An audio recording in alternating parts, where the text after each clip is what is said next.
In this short tutorial, you will learn how to change the language in Instagram.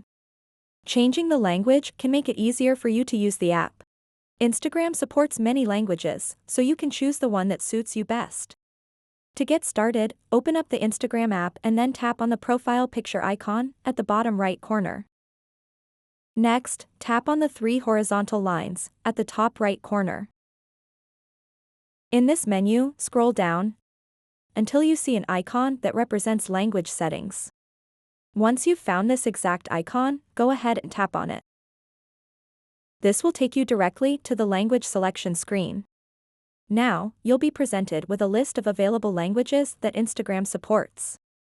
You can easily scroll through this list to find your desired language. If you prefer quicker access, there's also a search bar at the top of this screen. Simply tap on that search bar and type in any language you wish to use.